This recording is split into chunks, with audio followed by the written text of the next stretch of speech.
श्री गणेशाय नमः। श्रीमद भागवत महापुराण स्कंध पहिला अध्याय 19. परीक्षिताचे अंशनवरत आणि शुकदेवांचे आगमन। सूत म्हणाले, राजधानीला पोहोचल्यावर राजा परीक्षिताला आपल्या निंद्य कर्माबद्दल अतिशय पश्चाताप झाला। तो अत्यंत उदास होऊन विचार करू लागला, मी निरपराध तसेच आपले तेज झाकून ठेवलेल्या ब्राह्मणाबरोबर असभ्य पुरुषासारखा नीच व्यवहार केला, हे किती वाईट झाले। त्या महात्म्याचा अपमान केल्यामुळे लवकरच एखादे भयंकर संकट माझ्यावर अवश्य येईल आणि ते खुशाल येवो, कारण त्यामुळे माझ्या पापाचे प्रायश्चित्त मला मिळेल आणि असे कृत्य माझ्याकडून पुन्हा खात्रीने घडणार नाही। ब्राह्मणाच्या क्रोधाग्नीने आजच माझे राज्य, सेना आणि समृद्ध खजिना जळून खाक होऊ दे, त्यामुळे पुन्हा कधीही माझ्यासारख्या दुष्टाची ब्राह्मण, देवता आणि गाय यांच्या बाबतीत अशी पापबुद्धी निर्माण होणार नाही। परीक्षित असा विचार करीत होता, एवढ्यात त्याला असे समजले की ऋषिकुमाराच्या शापाने तक्षक त्याला दंश करणार आहे।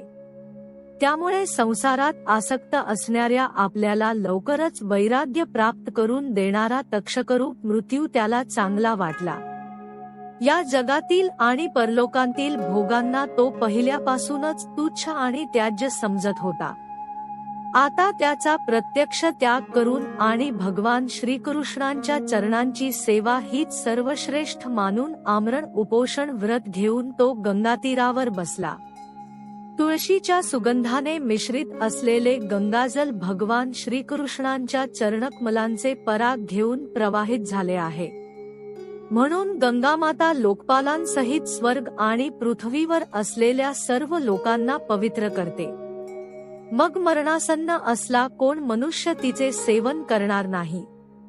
अशा प्रकारे आमरण उपोषणाचा निश्चय करून गंगात टाकी बसून त्याने सर्व आसक्तींचा त्याग केला आणि ऋषीमुनी करीत असलेल्या व्रताचा स्वीकार करून अनन्यभावाने श्रीकृष्णांच्या चरणकमलांचे तो ध्यान करू लागला। त्रैलोक्याला पवित्र करणारे महानुभाव मुनी आपल्या शिष्यांसह तेथे येऊन पोहोचले। तीर्थयात्रेच्या निमित्ताने खरेतर संतजन त्या तीर्थक्षेत्रांनाच पवित्र करतात।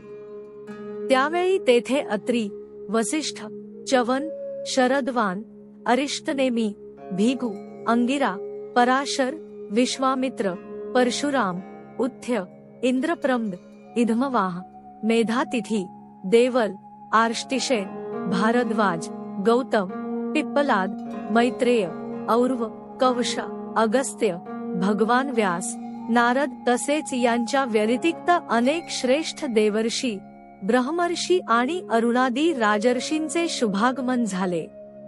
अशा प्रकारे विभिन्न गोत्रांच्या मुख्य ऋषींना एकत्र आलेले पाहून राजाने सर्वांचा यथायोग्य सत्कार केला आणि त्यांच्या चरणांवर मस्तक ठेवून नमस्कार केला। जेव्हा सर्व लोक स्वस्थपणे आपापल्या आसनावर बसले, तेव्हा महाराज परीक्षिताने त्यांना पुन्हा एकदा प्रणाम केला आणि त्यांच्या समोरे उभे राहून शुद्ध हृदयाने हात जोडून त्याला जे काही करावयाचे होते ते तो सांगू लागला। परीक्षित म्हणाला, अहो, समस्त राजांमध्ये आम्ही धन्यतम आहोत, कारण आमच्या शील स्वभावामुळे आम्ही आपल्यासारख्या महान पुरुषांच्या कृपेला पात्र झालो आहोत। निंदित कर्म केल्यामुळे राजवंशातील बहुतेक लोक ब्राह्मणांची पाद्यपूजा करण्यापासूनही दूर जातात, ही किती खेदाची गोष्ट आहे। मीही नेहमी घरदारात आसक्त राहिल्या कारणाने पापित झालो आहे। म्हणूनच स्वतः भगवंतच ब्राह्मणाच्या शापाच्या रूपाने माझ्यावर कृपा करण्यासाठी आले आहेत। हा शाप वैराग्य उत्पन्न करणारा आहे, कारण अशा प्रकारच्या शापाने संसारात आसक्त झालेला पुरुष भयभीत झाल्यामुळे विरक्त होतो। ब्राह्मण हो, मी माझे चित्त भगवतचरणी समर्पित केले आहे। आपण आणि गंगामाता, शरण आलेल्या माझ्यावर अनुग्रह करा। ब्राह्मण कुमाराच्या शापाने प्रेरित दुसरा कोणीही कपटाने तक्षकाचे रूप घेऊन किंवा स्वतः तक्षक येऊन दंश करू दे, मला त्याची पर्वा नाही। आपण भगवंतांच्या रसमय लीलांचे गायन करा. आपणा ब्राह्मणांच्या चरणांना प्रणाम करून मी पुन्हा आपणांस हीच प्रार्थना करतो की कर्मश ज्या योनीत मला जन्म घ्यावा लागेल त्या योनीत भगवान श्रीकृष्णांच्या चरणांवर माझी प्रीती असावी आणि त्यांच्या चरणाश्रित महात्म्यांचा संग घडावा. तसेच सर्व प्राणिमात्रांशी मैत्री असावी असा आपण मला आशीर्वाद द्या. महाराज परीक्षित मोठा धैर्यवान होता. तो दृढ निश्चय करून गंगेच्या दक्षिण तीरावर पूर्वाभिमुख कुशाग्र असलेल्या आसनावर उत्तरेकडे तोंड करून बसला. त्याने राज्यकारभार आपला पुत्र जन्मेजयावर सोपवला होता. पृथ्वीवरील एकछत्री अंमल असणारा सम्राट परीक्षित याप्रमाणे जेव्हा आमरण उपोषणाचा निश्चय करून बसला तेव्हा आकाशातून देवसमुदाय आनंदाने त्याची प्रशंसा करीत पृथ्वीवर फुलांचा वर्षाव करू लागले आणि वारंवार नगारे वाजवू लागले. तेथे असलेल्या महर्षींनी परीक्षिताच्या निश्चयाची प्रशंसा केली आणि उत्तम म्हणून त्याला अनुमोदन दिले. ऋषींचा स्वभाव आणि शक्ती लोकांवर कृपा करण्यासाठी असते. त्यांनी परीक्षिताच्या उत्तम कीर्तिमान अशा गुणांना अनुरूप असे उद्गार काढले. हे राजर्षी शिरोमणी, श्रीकृष्णांचे अनुयायी असणाऱ्या आपणा पांडववंशीयांना ही काही आश्चर्याची गोष्ट नाही. कारण आपण सर्वांनी भगवंतांचे सान्निध्य प्राप्त करण्याच्या आकांक्षेने ज्या सिंहासनाची सेवा करण्यासाठी राजे आपापले मुकुट तेथे टेकवीत अशा राजसिंहासनाचा एका क्षणात त्याग केलात. जोपर्यंत हा भगवंतांचा परमभक्त परीक्षित आपले नश्वर शरीर सोडून मायेचा दोष आणि शोक यांनी रहित अशा भगवद्धामाला जात नाही तोपर्यंत आम्ही सर्वजण येथेच राहू. ऋषींचे हे फारच मधुर, गंभीर, सत्य आणि समत्वभावाने युक्त असे वचन ऐकून राजा परीक्षिताने त्या योगी मुनींचे अभिनंदन केले आणि भगवंतांचे मनोहर चरित्र ऐकण्याच्या इच्छेने त्यांना प्रार्थना केली. हे महात्म्यांनो, आप सर्व ठिकाणांहून येथे आलात. सत्यलोकात राहणाऱ्या मूर्तिमान वेदांच्या समान आपण आहात. आपल्या नैसर्गिक स्वभावानुसार अनुग्रह करणे याखेरीज या लोकात अगर परलोकात आपला अन्य कोणताच स्वार्थ नाही.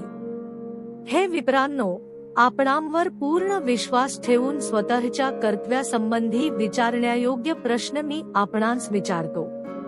आपण सर्व विद्वानांनी आपापसात विचारविनिमय करून सांगावे की सर्वांच्या साठी सर्व अवस्थांमध्ये आणि विशेष करून थोड्याच वेळात मरण पावणाऱ्या पुरुषांनी करण्यायोग्य विरुद्ध कर्म कोणते. पृथ्वीवर स्वेच्छेने संचार करणारे, कोणापासून कोणतीच अपेक्षा ठेवणारे व्यासपुत्र भगवान श्री शुकदेव त्यावेळी तेथे प्रगट झाले. त्यांच्या अंगावर वर्ण किंवा आश्रमाचे कोणतेही बाह्य चिन्ह नव्हते. ते आत्मानुभूतीमुळे संतुष्ट होते. लहान मुले त्यांच्या भोवती होती. त्यांचा वेश अवधूताचा होता. त्यांचे वय वर्षे 16. पाय, हात, मांड्या, बाहू, खांदे, गाल आणि इतर सर्व अवयव अत्यंत सुकुमार होते. नेत्र विशाल आणि मनोहर होते. नाक काहीसे उभार, कान सुडोल, सुंदर भुवया या सर्वांमुळे चेहरा अत्यंत शोभायमान दिसत होता. गळा तर जणू सुंदर शंखच होता. खांद्याची हाडे लपलेली, छाती रुंद आणि भरदार, भोवऱ्याप्रमाणे खोल नाभी आणि पोट 3 वळ्यांनी युक्त असे सुंदर. लांब हात, मुखावर कुरळे केस विखुरलेले. अशा प्रकारचे दिगंबर वेशात असलेले ते एखाद्या श्रेष्ठ देवाप्रमाणे तेजस्वी दिसत होते. सावळा वर्ण, चित्ताकर्षक तारुण्य, अंगकांती आणि मधुर स्मित यांमुळे ते स्त्रियांना मनोहर वाटणारे होते. त्यांनी जरी आपले तेज झाकून ठेवले होते तरी सुद्धा त्यांची लक्षणे जाणणारे मुनी त्यांच्या सन्मानासाठी आपापल्या आसनावरून उठून उभे राहिले. आलेल्या त्या अतिथींची परीक्षिताने मस्तक लवून आत्मनिवेदनरूप पूजा केली. त्यांचे खरे स्वरूप जाणणाऱ्याच स्त्रिया आणि मुले तेथून निघून गेली. सर्वांनी केलेल्या स्वागताने सन्मानित झालेले श्री शुकदेव श्रेष्ठ आसनावर विराजमान झाले. ग्रह, नक्षत्रे आणि ताऱ्यांनी वेढलेल्या चंद्राप्रमाणे ब्रहर्षी, देवर्षी आणि राजर्षी यांच्या समूहात महात्म्यांनाही आदरणीय श्री शुकदेव अत्यंत शोभिवंत दिसत होते. जेव्हा अत्यंत बुद्धिमान श्री शुकदेव शांतपणे बसले होते, तेव्हा भगवंतांचे भक्त परीक्षित त्यांच्याजवळ आले व त्यांनी चरणांवर डोके टेकवून नमस्कार केला. पुन्हा उठून उभे राहून हात जोडून नमस्कार केला.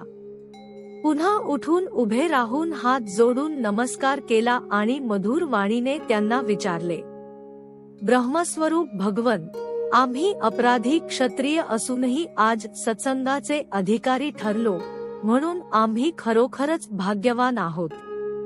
अतिथी रूपाने येऊन कृपेने आपण आम्हाला तीर्थाप्रमाणे पवित्र केले. आपल्या सारख्या महात्म्यांच्या केवळ स्मरणानेच गृहस्थ लोकांचे घर ताबडतोब पवित्र होते, तर मग दर्शन, स्पर्श, पाद्यपूजा आणि आसनावर बसणे अशी संधी मिळाल्यावर त्या घराचे भाग्य काय वर्णावे. हे योगीवर, ज्याप्रमाणे भगवन विष्णूंच्या समोर दैत्य थांबत नाहीत, त्याप्रमाणे आपल्या सान्निध्यात मोठमोठी सुद्धा पापे ताबडतोब नाहीशी होतात. पांडवांचे सुहृद भगवान श्रीकृष्ण निश्चितच माझ्यावर अत्यंत प्रसन्न आहेत. म्हणूनच त्यांनी आपल्या आतेभावांच्या प्रसन्नतेसाठी त्यांच्याच कुळात उत्पन्न झालेल्या माझ्यापाशी सुद्धा आपलेपणाचा व्यवहार केला. भगवान श्रीकृष्णांची कृपा झाली नसती तर आपल्यासारख्या एकांत वनवासात राहणाऱ्या अव्यक्तगती परमसिद्ध पुरुषांनी स्वतः येऊन मृत्यूच्या वेळी माझ्यासारख्या सामान्य माणसाला कसे दर्शन दिले असते. आप योग्यांचेही परम गुरु आहात, म्हणून मी आपणास आसन्नम्र माणसाने काय केले असता त्याला मोक्ष मिळेल हे विचारित आहे. हे भगवन, त्याचबरोबर आपण हेही सांगा की मनुष्यांनी काय ऐकावे, कोणता जप करावा, कोणते कर्म करावे, तसेच कशाचा त्याग करावा.